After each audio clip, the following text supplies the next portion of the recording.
జై శ్రీరామ్ అండి అందరికి. For the next 5 months, I lived in a state of uninterrupted deep peace and bliss. After that, it diminished somewhat in intensity, or perhaps it just seemed to because it became my natural state. I could still function in the world, although I realized that nothing I ever did could possibly add anything to what I already had. కింద నిన్న చదవమంటారా recap sir? చేసుకుందాము ఒకసారి, లేకపోతే continue చేయన్నా? ఒకసారి చెప్పండి, చెప్పేసి recap చేద్దాం రా. చెప్పండి మేడం, ఎవరన్నా మరి చేస్తారా? ఎవరన్నా మరి సర్చ్ చేస్తారు? మీరే రీక్యాప్. చేయాలా? ఆథర్ తన రియలైజేషన్ గురించి మాట్లాడుతూ తన 29th బర్త్డే తర్వాత నెక్స్ట్ డే తను ఎట్లా మేల్కొన్నాడు, పొద్దున ఎట్లా లేచాడు, తనకి ఏమో హౌ హీ రియలైజ్డ్, ఎట్లా ఉండింది ఫస్ట్, ఎంత డిప్రెషన్గా వెళ్ళిపోయి అసలు నేను ఉండడం ఎందుకు, అసలు నా ఉనికి ఎందుకు ఉంది అన్న క్వశ్చన్కి వస్తాడు. చాలా డిప్రెషన్లో ఉంటాడు. ఆ తర్వాత తనకి కొంచెం ఏమంటారు, ఇదంతా బాగా స్ట్రెస్ అయిపోయి పడిపోతాడు బెడ్లోనే అట్లకే పడుకుంటాడు. దాని తర్వాత మెల్లిమెల్లిగా తను లేచే టైం అయ్యేసరికి అంటే లేస్తుంటాడు. ఎట్లా లేచాడంటే చిన్న బర్డ్ సౌండ్స్ విని లేస్తుంటాడు అనమాట. రోజు బర్డ్ సౌండ్ వినిపించినా దాన్ని అంత పసిగట్టేవాడు కాదనమాట. ఎంత బాగుంటుందా తన వాయిస్ అని. ఆ బర్డ్ సౌండ్ కానీ తను విజువలైజ్ గా ఒక డైమండ్ ని చూస్తాడు, అంటే ఒక వెలుగు చూస్తాడు అనమాట. ఆ వెలుగు చూస్తుంటాడు. ప్లస్ దూరంగా ఒక ట్రైన్ వెళ్తుంది, దాని చప్పుళ్ళు, ఇంట్లోకి లైట్ గా వచ్చే సన్లైట్ కర్టెన్స్ నుంచి దాక్కొని వస్తున్నట్టుగా కొంచెం లైట్ గా ఉన్న వెలుగు సన్లైట్ చూస్తుంటాడు. అంటే ఈచ్ అండ్ ఎవ్రీథింగ్ ఆ మెలకు ఎట్లుంటుంది అంటే తను లేచిన తర్వాత ప్రతి ఒక్కటి అబ్జర్వ్ చేస్తుంటాడు అనమాట. రూమ్ లో ఉన్న ప్రతి ఒక్క వస్తువు, ఫర్నిచర్, కర్టెన్స్, బాటిల్, పెన్సిల్, వీటిని ముట్టినప్పుడు వాటి కూడా ప్రాణం ఉందా, are they want to say something అన్నట్టుగా తను ఫీల్ అవుతూ ఉంటాడు అనమాట. సో ఇట్లా తను లేచిన తర్వాత మళ్ళీ రెగ్యులర్ జాబ్ కి బయటకు వెళ్తుంటే, ఆర్ మేబీ సిటీలోకి వెళ్తున్నప్పుడు కూడా ప్రతి ఒక్క person, roads, whatever he seeing on the roads కానీ సిటీలో ఉన్న బిల్డింగ్స్ ఏది చూసినా తనకు ఒక డిఫరెంట్ ఫీలింగ్. తను ఫస్ట్ టైం చూస్తున్నాడా అన్నంత ఫీలింగ్ లో ఉంటాడు అనమాట. సో అంటే each and everything he's enjoying whatever he seeing అనమాట. ఇంకేమన్నా మిస్సింగా సార్? కంటిన్యూ. ఓకే. అయితే తర్వాత ఇది ఇట్లాగే కంటిన్యూ అనమాట. ఎలా అయితే ఈ ఫీలింగ్స్ ఉన్నాయో తనకి చాలా బాగా అనిపిస్తుంది, డిఫరెంట్ గా ఉంది. లోకం అంతా డిఫరెంట్ కనిపిస్తుంది. ఈచ్ అండ్ ఎవ్రీ వస్తువులో తనకి ప్రాణం కనిపిస్తుంది, నాది అన్నట్టుగా తోస్తుంది అనమాట. సో అది తనకి ఇంకా నెక్స్ట్ 5 months వరకు అట్లకే కంటిన్యూ అవుతుంది. తన స్టేట్ ఆఫ్ మైండ్ ఏది అసలు తన పీస్ ని డిస్టర్బ్ చేయకుండా ఉంది, చాలా బాగుంది, అట్లకే నడుస్తూ ఉంది. After that I diminish some what in intensity. ఆ తర్వాత ఒక 5 months తర్వాత తనకి అంత స్పెషల్ గా కనిపించట్లేదు. అంటే ఓకే, చూస్తున్నాడు, daily he's enjoying everything, but maybe అంత లేదు. ఎందుకంటే తనకి అది అలవాటు అయిపోయింది. ఏదైనా మనకు అలవాటు అయిపోతుంది, కామన్ గా కనిపిస్తూ ఉంటుంది, వచ్చేసిందనే ఫీలింగ్ లో ఉంటాము. దాంట్లో స్పెషల్ గా ఏమి మళ్ళీ ఇంకా గుర్తుపట్టలేకపోతాము. జస్ట్ కాన్స్టెంట్ గా అది వెళ్ళిపోతూ ఉంటుంది. అట్లాగే తనకు కూడా ఈ పీస్ అనేది, ఆ ఎంతూజియాజం అనేది అలవాటు అయిపోయి అంత ఇంటెన్స్ గా లేదన్నమాట. అంత పట్టించుకునే అంత లేదు. So it became a natural state. తనకు అది న్యాచురల్ గా అలవాటు అయిపోయింది, అట్లాగే కొనసాగుతుంది. I could still function in the world. అయినా స్టిల్ తనకి ఏది ప్రాబ్లం లేకుండా తను డైలీ కోర్స్ చేసుకుంటా ఉన్నాడు.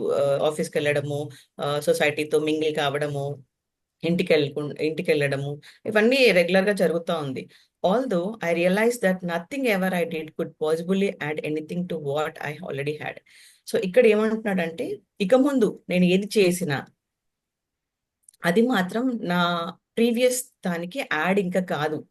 అంటే లైక్ సపోజ్ ఇప్పుడు తను ఎంత మంచి పొజిషన్ లో ఉన్నాడంటే, ఒక పీస్ స్టేట్ లో ఉన్నాడు, ఒక బ్లిస్ స్టేట్ లో ఉన్నాడు. దాని తర్వాత ఇక ఇక ముందు కూడా ఇంకేమైనా దొరికినా కానీ ఏమైనా అచీవ్ చేసినా కానీ అది తనకి ఇంకా ఎక్కడ ఫుల్ఫిల్ కాదు. అంటే ఇంక అంతకంటే ఎక్కువ తనకి ఏమి వద్దు అని కోరుకుంటున్నాడు అనమాట.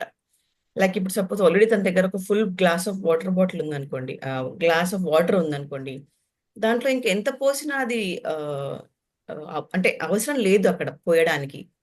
ఎంత పోసినా అది బయటకే వచ్చేస్తుంది.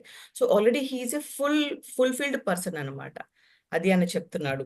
లైక్ తనకి ఇప్పుడు ఏదో ఒక ఎగ్జామ్ వచ్చి తను రాసినా కానీ తన అచీవ్మెంట్, తనకు వచ్చిన ఫస్ట్ క్లాస్ ఒక డిస్టింక్షన్ మార్క్స్ వచ్చినా కానీ తనకు ఉన్న ఆల్రెడీ పీస్ ఉన్నది, బ్లిస్ ఉంది, ఆ లవ్ ఉంది, ఏదైతే ఉందో ఇది ఏది ఇంకా ఎక్కువ చేయలేదన్నమాట. బికాస్ ఆల్రెడీ తన దగ్గర చాలా 100% తనకు ఆల్రెడీ ఫుల్ఫిల్ ఉంది అని చెప్తున్నారు.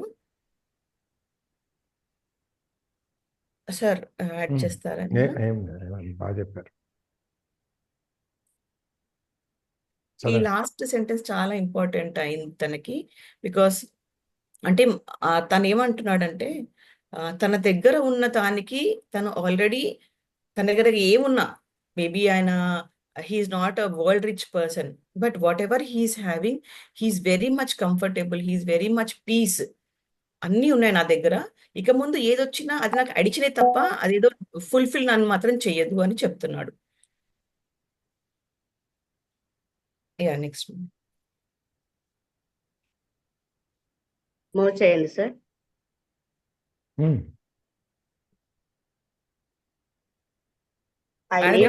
పెద్దగా ఉంది, హాఫ్ చదవండి. ఫుల్ స్టాప్ దగ్గర చదువుతాను మేడం. సరే, ఎక్కడండి? I knew, of course, that something profoundly significant had happened to me, but I didn't understand it at all.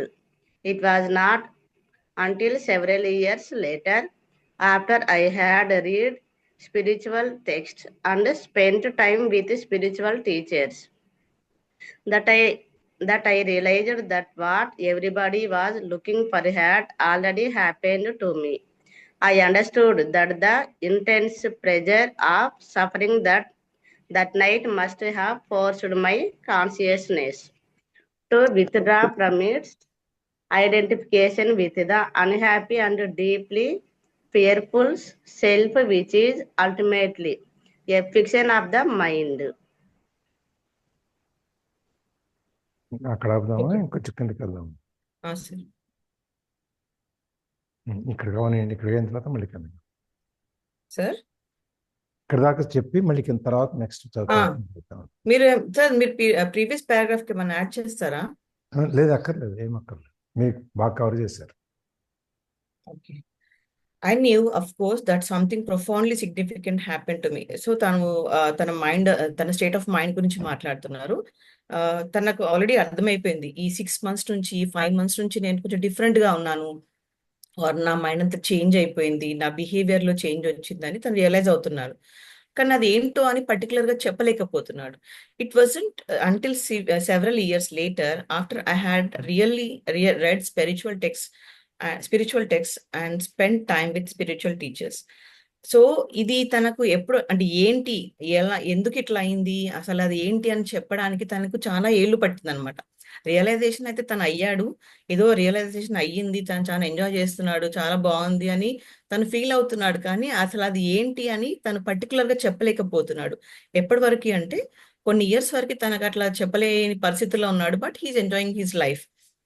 అయితే లేటర్ ఆన్ తర్వాత ఇట్లా ఈ స్పిరిచువల్ లైన్ లోకి వచ్చి స్పిరిచువల్ గురూస్ నుంచి తను ఏదైతే ఇన్ఫర్మేషన్ తీసుకుంటున్నాడో, ఎప్పటి నుండి అయితే ఆ బుక్స్ చదవడానికి స్టార్ట్ చేశాడో అప్పటి నుండి తనకు అర్థమైంది ఏంటి అసలు నాకు ఏమైంది ఉంది ఆ రోజు, నాకు 29th బర్త్డే తర్వాత ఏమైంది, నేను ఎట్లా రియలైజ్ అయ్యాను, నాకు ఎంత ప్రెషర్ ఉండింది ఆ మైండ్ లో, ఆ ప్రెషర్ వల్ల నాకు అన్కాన్షియస్నెస్ గా ఉన్న నేను అంటే కాన్షియస్నెస్ కి వచ్చాను.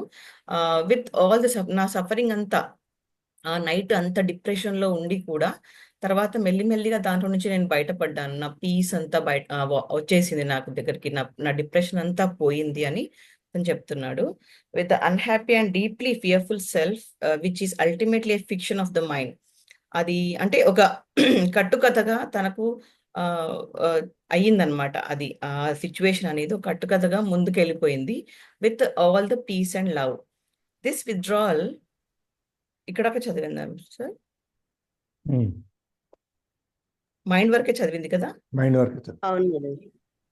సార్. యాడ్ చేయండి ఏమన్నా ఉంటే ఇందులో. Definite. This withdrawal must have been so complete that this false suffering self immediately collapsed, just as if a plug had been pulled out of an inflatable toy. What was left then was my true nature as the ever-present I am. Consciousness in its pure state prior to identification with form. Later, I also learned to go into that inner timeless and deathless realm that I had originally perceived.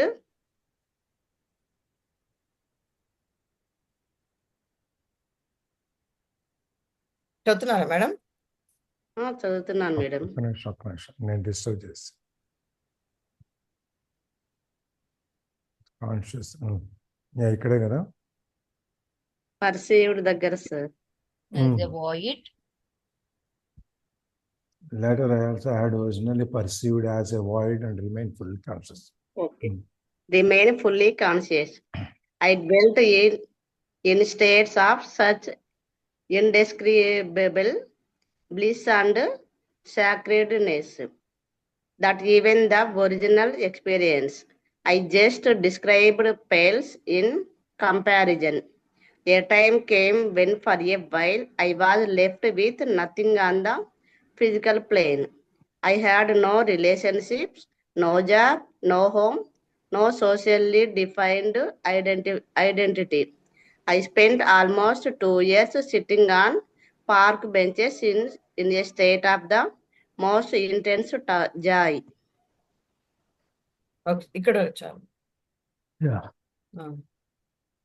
So this withdrawal must have been so complete that this false suffering self immediately collapsed just as a plug. So ఈ withdrawal అంటే ఈ depression నుండి, ఈ కోపం నుండి, ఈ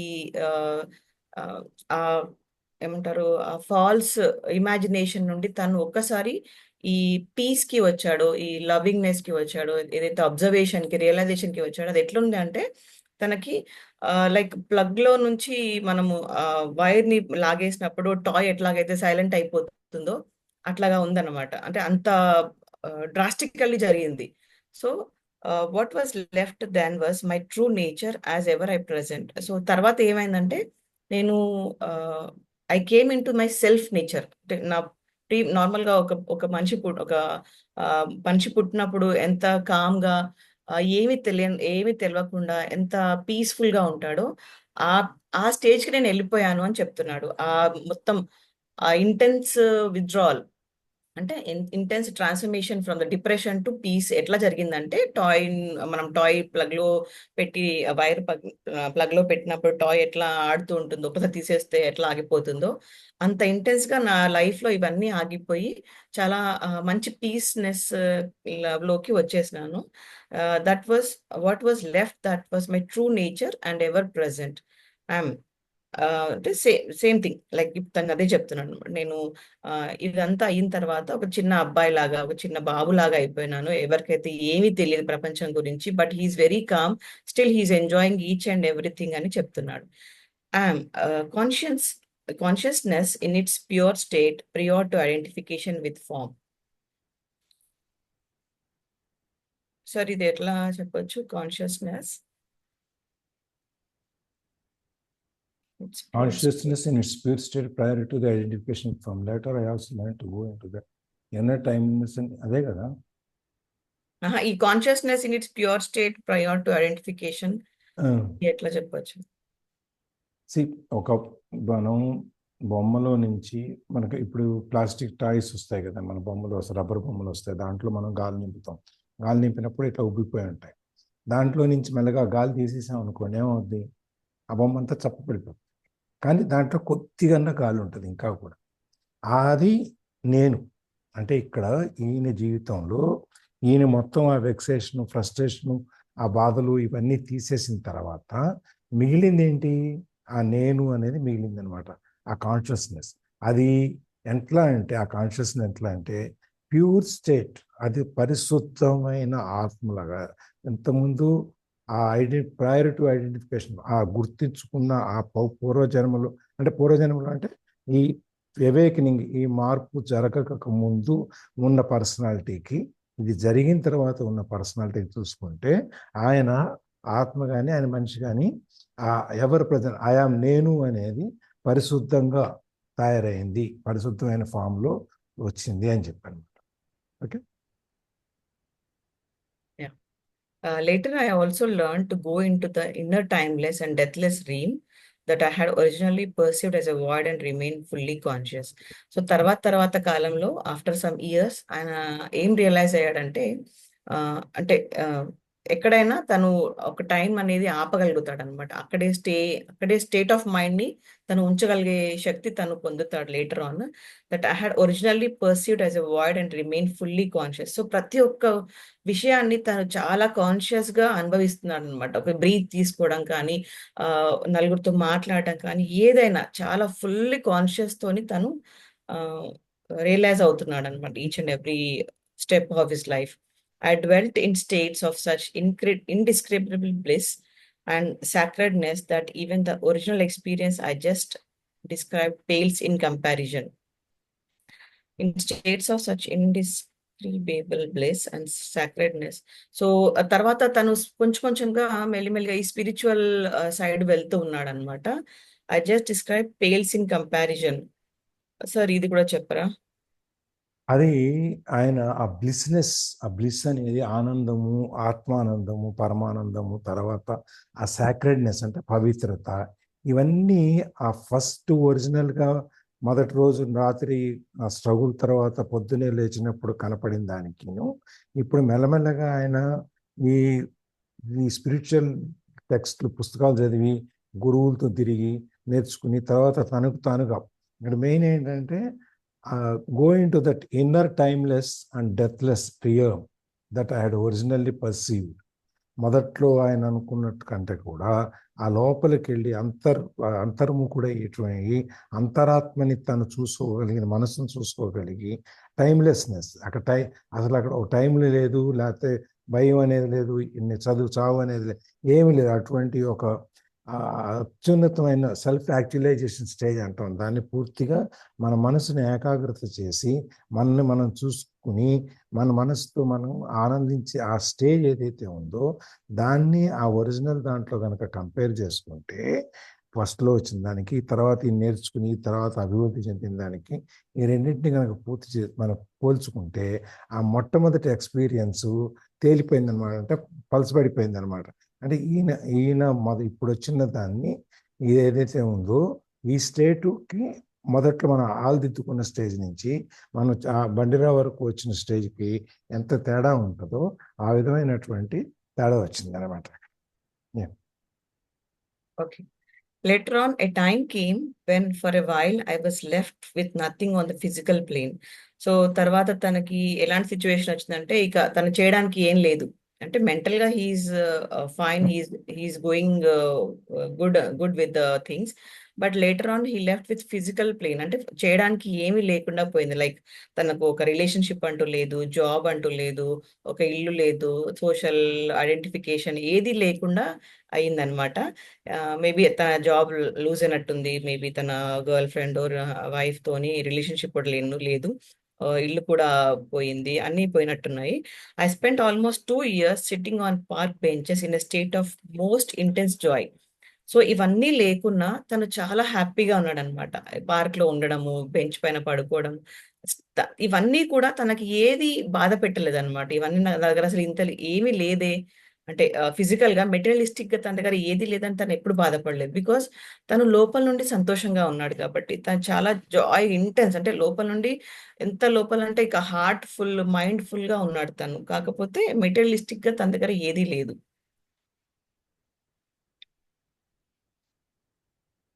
సరే ఇక్కడ చదువుతారా? ఇక్కడ ఇక్కడ ఏంటంటే ఆయన ఇప్పుడు సన్యాసం ఆల్మోస్ట్ ప్రతిదీ ఇంకా వదిలేశాడు, సన్యాసం పుచ్చుకున్నాడు. సంబంధాలు లేవు, ఇల్లు వాటి ఉద్యోగం ఏమీ లేవు, సాంఘికమైనటువంటి భౌతికమైనటువంటి ఏమీ లేవు ఇప్పుడు ఆయనకి. సో ఆయన పార్క్లో మంచం బెంచ్ మీద పడుకున్నా ఒకటే, ఏసీ బెడ్రూమ్లో పడుకున్నా ఒకటే, అన్నీ ఒకటే అనమాట ఆయన. కానీ ఎక్కడ ఉన్నా కూడా ఆయన ఆ ఆనందం అనేది అనుభవిస్తూ ఉన్నాడు, మానసికమైన ఆనందం. మనకి ఇది యాక్చువల్గా నాకు ఇది సౌండ్ చేస్తుంది ఏంటంటే, థింక్ లైక్ ఏ మాంక్ ఉంది కదా బుక్, మనం చేసాం కదా, దాంట్లో కొంచెం దగ్గరలోకి వెళ్తా ఉందేమో అనిపిస్తుంది.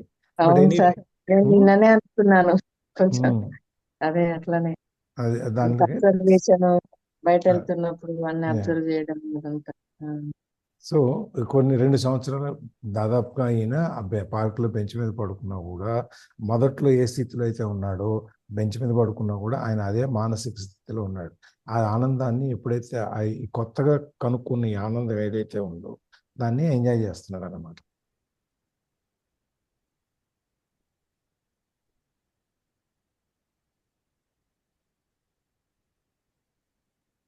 ఇక్కడ చదువుతారా మేడం? ఇది ఇక్కడ ఇది 2 పేజీలు ఉన్నాయి ఒక్కొక్క దానికి, అవును. అందుకని మళ్ళీ వెనక్కి రావచ్చు. Yeah. But even the most beautiful experiences come and go. More fundamental, perhaps, than any experience is the undercurrent of peace that has never left me since then. Sometimes it is very strong, almost palpable, and others can feel it too. At other times, it is somewhere in the background, like a distant melody. So తను ఈ situation లో ఉన్న materialistic గా, physical గా ఏవి లేకున్నా తనకు experiences చాలా మంచి మంచి అవుతూ ఉన్నాయి అనమాట. మేబీ ఈ పార్క్ లో ఉన్నా కానీ ఆ చెట్లను చూసుకుంటూ, లేకపోతే అవి చూడకుండా, అంటే తనకు విజువలైజ్ కూడా ఏది లేకున్నా తను హ్యాపీగా ఉండగలిగే స్టేజ్ తను వెళ్ళిపోయాడు. కాబట్టి నాకు ఏ ఎక్స్పీరియన్సెస్ అయినా కానీ అవి చాలా బ్యూటిఫుల్ గా ఉన్నాయి అంటున్నాడు. మేబీ ఎవరితో మాట్లాడడమా ఒక బ్యూటిఫుల్నెస్, ఒక చల్ల గాలి తగిన ఫీల్ అయ్యి అంత హ్యాపీగా ఫీల్ అవ్వడము, ఈ ప్రతి ఒక్క చిన్న చిన్న విషయాన్ని తను అబ్జర్వ్ చేస్తున్నాడు. కాబట్టి తనకి ఏది లేకున్నా కానీ మెటీరియలిస్టిక్ గా ఒక వస్తు రూపేణ ఏది లేకున్నా కానీ తను చాలా హ్యాపీగా ఉన్నాడు అనమాట. ఎందుకంటే తను అవన్నీ ప్రతి ఒక్కటి కూడా ఒక మంచి ఎక్స్పీరియన్స్ గా తను ఫీల్ అవుతున్నాడు. More fundamental perhaps than any experience in the undercurrent of peace that has never left me since then. So అసలు అప్పటి నుండి అసలు నన్ను ఏ ఎక్స్పీరియన్స్ కూడా నన్ను డిస్టర్బ్ చేయలేదన్నమాట. చాలా పీస్ఫుల్ గా గడిచిపోతుంది తన లైఫ్ అంతా. Some times it is very strong, almost palpable, and others can feel it to.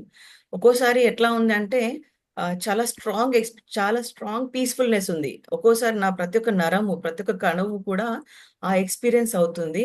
And నన్ను చూసి వేరే వాళ్ళు కూడా ఫీల్ అయ్యేంత ఫీలింగ్ నాలో కలుగుతుంది అనమాట. అంటే అంత హ్యాపీనెస్ గా తనని తాను ఫీల్ అవుతున్నాడు అనమాట. తనని చూసి కూడా వేరే వాళ్ళు ఫీల్ అవ్వచ్చు, అరే అసలు ఇంతకంటే ఆనందమైన అద్భుతమైన మనిషి ఉంటారా, ఆర్ ఇంత హ్యాపీగా ఎవరైనా ఉండగలుగుతారా అన్న ఫీలింగ్ కూడా వేరే వాళ్ళకి తెప్పించే అంత హ్యాపీ సెన్సేషన్ లో తను ఉన్నాడు అని చెప్తున్నాడు. At other times it is somewhere in the background like a distance melody. So ఒక్కోసారి తనకు ఎక్కడ వినిపించని మ్యూజిక్ కూడా తను వింటున్నాడు. అంత మెలోడియస్ గా ఉంటుంది లైఫ్ అన్నమాట తనకి. మన కొన్నిసార్లు Later, ఇప్పుడు కనిపించినా కానీ మనము రియలైజ్ కాము. బట్ ఎక్కడికో ఊహల్లోకి వెళ్ళి అవి ఫీల్ అవుతూ ఉండి, ఒక్కొక్కరు ఎవరన్నా మన పక్క నుండి మాట్లాడుతున్నా పట్టించుకోకుండా మనం నవ్వుకుంటాము, లేకపోతే కొన్నిసార్లు బాధపడుతుంటాం. అంటే మన మైండ్ అక్కడికి తీసుకెళ్ళిపోయి మనల్ని అది అనుభవించినట్టు చేస్తుంది అనమాట. సేమ్ థింగ్ ఆయన కూడా అలా ఫీల్ అవుతున్నాడు అని చెప్తున్నాడు. మేడం చదవండి. later people would occasionally come up to me and say, I want what you have. Can you give it to me? Or show me how to get it? And I would say, you have it already. You just cannot feel it because your mind is making too much noise. That answer later grew into the book that you are holding in your hands. Before I knew it, I had an external identity again. I had become a spiritual teacher.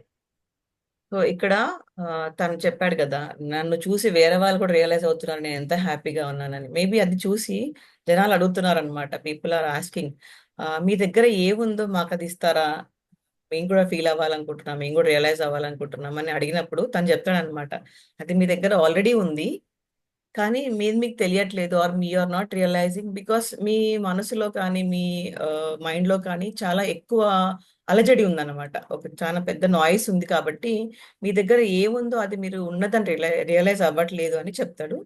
So that answer later weave into my book that you are holding in your hands.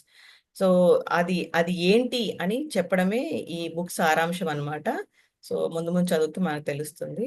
Before I knew it, I had an external identity again. I had become a spiritual teacher. So ఆ తర్వాత తను identify చేసుకొని external గా అంటే బయటకి చెప్పుకోవాల్సిన నేను ఏంటి అని చెప్పడం అంటే ఒక స్పిరిచువల్ టీచర్ లాగా నేను ఆవిర్భవించాను అని తను చెప్తున్నాడు. సార్ ఏమన్నా యాడ్ చేస్తారా? యా ఇంకెవరు? ఇప్పుడు ఒక రాయి ఉంది, ఒక శిల పెద్దది ఉంది అనుకోండి. దాంట్లో నుంచి మనం ఒక విగ్రహం లేకపోతే ఒక బొమ్మ ఏదో ఒక ఆకారాన్ని మనం తయారు చేస్తున్నాం పెట్టుకో. అది తయారు చేయాలంటే ఏం చేయాలి? శిల్పి కావాలి. మంచి రాయిని తెచ్చుకోవాలి. మంచి రాయిని ఎక్కడ? తెచ్చుకున్నారు, ఆ, తర్వాత దాంట్లో ఉన్న ఎక్స్ట్రాస్ అని తీసేస్తే ఉన్న దాంట్లోనే నుంచి మంచి విగ్రహం బయటపడుతుంది. ముందు మనసులో ప్లాన్ అనేది ఏం చేయాలి అనేది థాట్ రావాలి. తర్వాత దానికి ఎక్స్ట్రా ఉన్నాయి తీసేసి మనసులో ఏమైతే అతను అనుకున్నాడో ఆ శిల్పాన్ని తయారు చేయగలగాలి. చెక్కుతాడు కదా, ఆ రాయి అంతా చెత్త పనికిరాంతా తీసేస్తాడు, అంతే కదా. అంతే. అట్లాగే ఇక్కడ కూడా ఆ ఆనందం అనేది నేను ఏదైతే అనుభవిస్తున్నానో అది మీలో కూడా ఉంది.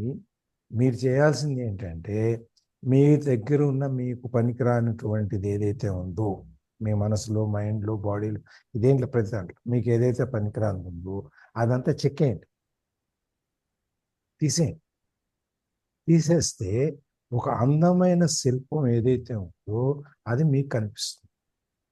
అది just because your mind is making too much of noise అని దానికోసం. మీ మనస్సులో మీకు 99% మనకు అవసరం లేనే తిరుగుతుంటాయి. 1% మనకు కావాల్సింది. మనం ఆ 1% మీద ఫోకస్ చేస్తున్నట్టయితే మనకి ఆ మొత్తం ఈ ప్రపంచంలో మనం అనుభవించగలిగింది ఆనందం, బ్లిస్, లేకపోతే సంతోషం ఏవైతే ఉన్నాయో అది మనం ఆనందించగలుగుతాం. అందుకని ఆ ఎక్సెస్ మనం ఆ శిల్పాన్ని తయారు చేయడానికి పైన ఉన్నటువంటి ఆ ఎక్సెస్ మొత్తం రాయినంత తీసేస్తే ఎట్లా శిల్పం వస్తుందో అట్లాగే మనలో ఉన్న ఆ అనవసరమైనటువంటి ఆలోచనలు, అనవసరమైనటువంటి పాకులాట్లు, బంధాలు ఇవన్నీ కనుక తీసేస్తే అంత అద్భుతమైన శిల్పం మనలో కూడా ఉంది. అందుకని మనకి ఏ బుక్లో చూసినా అద్దంలో నిన్ను నువ్వు చూసుకో, అద్దంలో నిన్ను నువ్వు చూసుకో అని చెప్పేది. అద్దంలో మనం చూసుకుంటే మనమే కనపడతాం కదా. మన లోపలికి చూసుకోవటం, అద్దంలో చూసుకోవడం అంటే మన లోపలికి మనం చూసుకోవడం. ఇక్కడ ఆయనకి ఆ తన లోపలికి తను చూసుకుని తను ఆ ఆనందాన్ని పొందగలిగాడు కాబట్టి ఇప్పుడు ఆయన మొత్తం పూర్తిగా మనిషికి అన్నీ వదిలేశాడు. ఈ మొత్తం సన్యాసత్వం పుచ్చుకున్నాడు ఆల్మోస్ట్. అది అక్కడి నుంచి ఇప్పుడు ఆయనకి ఆ పార్కులో పడుకొని ఇంట్లో ఉన్న, పార్కులో ఉన్న, ఎక్కడున్నా కూడా తేడా తెలియట్లేదు. అటువంటి పరిస్థితిలో నుంచి ఆయనకు ఒక ఐడెంటిటీ అనేది, ఒక గుర్తింపు అనేది లేకుండా పోయింది. ఎప్పుడు ఈ స్టేజ్లో నుంచి అంతా ఆయన పాస్ అయినప్పుడు.